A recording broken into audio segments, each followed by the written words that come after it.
नमस्कार, मैं Amar Kesarwani, today India plus Kaushambi.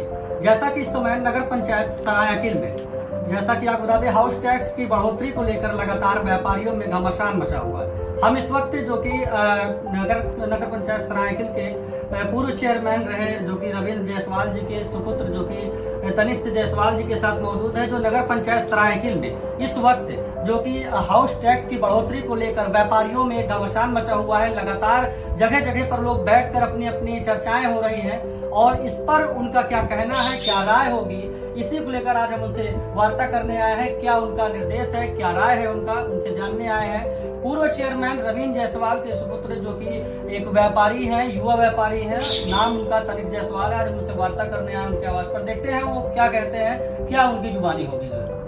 भाई साहब, जैसा कि नगर पंचायत सरायकिल में इस वक्त हाउस टैक्स की बढ़ोतरी को लेकर निरंतर लगातार जो कि व्यापारियों में काफी घमासान मचा, आप देख पा रहे होंगे तरह तरह की संगठनें और तरह तरह की चीजें जो कि लोग एकत्रित होकर कहीं जगह जगह पे चर्चाएं कर रहे हैं कि इसको कैसे कम करना है। पूर्व में भी ये काफी कम हुआ करता था। आम जनमानस में अगर हम देखेंगे तो नॉर्मल जो फैमिली है वो तो कहीं ना कहीं इसको पे कर लेते हैं, मगर गरीब तबके के जो लोग हैं वो हाउस टैक्स पे करने में असमर्थ होते हैं और फिर भी उनके बराबर ही लेवल पे चलाई जाती है। इससे व्यापारियों में और लोगों में काफी चिंता की बातें हैं। इस पर आपका क्या राय होगी, क्या निर्णय, क्या निर्देश? नमस्कार सभी को, नमस्कार। जैसा कि आपने बताया कि हाउस टैक्स नगर पंचायत में बहुत ज्यादा बढ़ चुका है, 30 गुना ज्यादा बढ़ चुका है। जो गरीब तबका है, मिडिल क्लास है, उसके ऊपर एक भारी मतलब पीठ है, भारी मार है, जिसका 100 रुपए, 200 रुपए, 300 रुपए, 400 रुपए, 500 रुपए टैक्स आता था, आज वो 3500, 4000, 4500 में आ चुका है।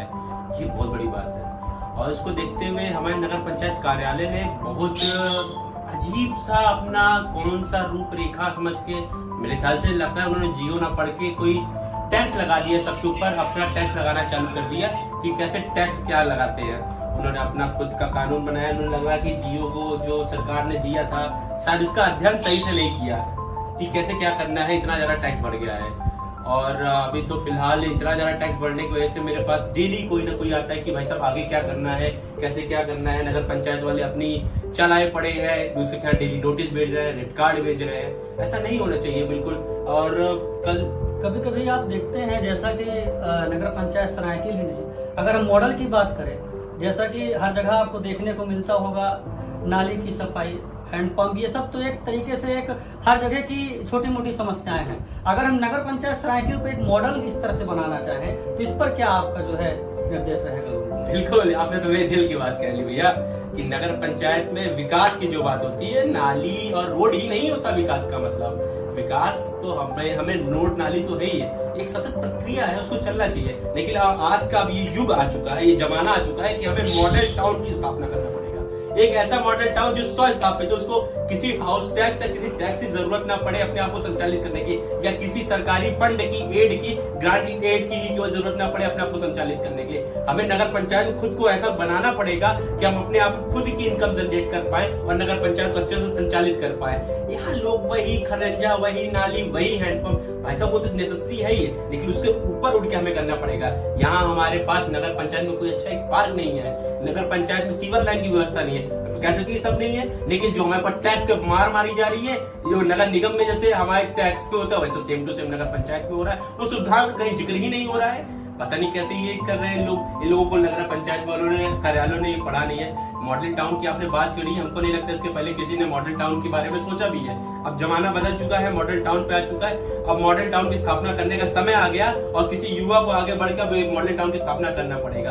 अपने जनरेशन, जो इनकम की जनरेशन होती है नगर पंचायत को, उसको कोई और तरीके से सोचना पड़ेगा कि हम अपनी इनकम की जनरेशन कहीं और से लाएं, ना कि सरकार के ऊपर निर्भर रहे या हाउस टैक्स के ऊपर बढ़ा के उनसे लिया जाए। ये तो एक तरीका है, लेकिन इससे बढ़ के हमको सोचना पड़ेगा। काफी सारे तरीके होते हैं। ऐसी क्या कमी है नगर पंचायत सरायकिल में आपको अभी नजर आ रही है जो जिससे ये मॉडल नगर पंचायत बनाया जा सके? क्या एक लोगों को संदेश होगा या कैसा आपको निर्देश होगा जिससे? देखिए, नगर पंचायत को मॉडल बनाने के लिए सबसे पहले हम लोग को अपनी सफाई व्यवस्था पे ध्यान देनी चाहिए। मैं अपने यहाँ पे फकीराबाद पड़ता है हमारा, नगर पंचायत से सटा हुआ, मेन रोड जाती है, वहां से हाईवे पास हो रहा है। वहां के लोगों की ये समस्या होती है कि यहाँ हफ्ते हफ्ते भर में झाड़ू नहीं लगता। अब मुख्यतः स्वच्छता पे ही ध्यान नहीं दे रहा है, जहाँ हमारे प्रधानमंत्री से लेकर मुख्यमंत्री से लेकर पखवाड़ा तक चलाते हैं स्वच्छता पखवाड़े, तब भी आप इस पे ध्यान नहीं दे रहे हो। आपको स्वच्छता पे ध्यान देना चाहिए। यहाँ बुजुर्गों को टहलने के लिए कहीं हमें पार्क नहीं दिखता है कि एक ऐसा छोटा बच्चा अपना जिसका मानसिक विकास हो सके, एक पार्क हो, कहीं स्वच्छ जगह हो जहां वो बैठ सके। मुझे तो ऐसा नजर नहीं आता है। हम लोग इतने आगे बढ़ चुके हैं, आज रिन्यूएबल एनर्जी पे बात हो रही है, क्या नगर पंचायत को अपना जो सोलर लाइट नहीं लगा सकती? क्यों हमेशा जो आपने क्या बोलते हैं स्ट्रीट लाइट में आप जो देख रहे हैं, हमेशा नगर पंचायत उसका बिल जमा करती है। आप उस बिल का लोड कम करने के लिए आप कम से कम सोलर पे स्विच करिए। नगर पंचायत में कार्यालय में इतनी बड़ी उन लोग हमेशा इलेक्ट्रिसिटी बिल देते हैं, उस पर भी देखना चाहिए। बहुत सारी ऐसी तरीके हैं भाई साहब की जिसको मॉडल बनाया जा सकता है। मॉडल बनाने में कई सारे बिंदु है, हमको उस बिंदु पे एक एक कर पे ध्यान देना पड़ेगा। लेकिन यहाँ पे कार्यालय ना उसके बारे में सोचना चाह रहा है, ना जाने उनकी क्या दिमाग में क्या चल रहा है कि कैसा उनको विकास चाहिए। यहाँ जो असलियत में विकास की जरूरत है उस पर कोई काम ही नहीं हो रहा है। मैं देख रहा हूँ कि पिछले 2.5 साल इधर उधर 5 साल कुछ विकास मुझे दिख ही नहीं रहा है। होगा उनके नजरिए में विकास की परिभाषा दूसरी होती है, लेकिन परंतु जनता के नजरिए में विकास की परिभाषा दूसरी होती है। विकास जो होता है, जो हम लोगों को दिखे, जो हमारे उत्थान में हमारे काम आए, वो सारी बात होनी चाहिए, वो सारे दिखना चाहिए। धरातल में तो कुछ दिख नहीं रहा, कागज में जरूर दिख रहा होगा भाई साहब। बहुत बहुत धन्यवाद, आप हमारे साथ जुड़े। ऐसे ही हम हर बातें आपकी उठाते रहे।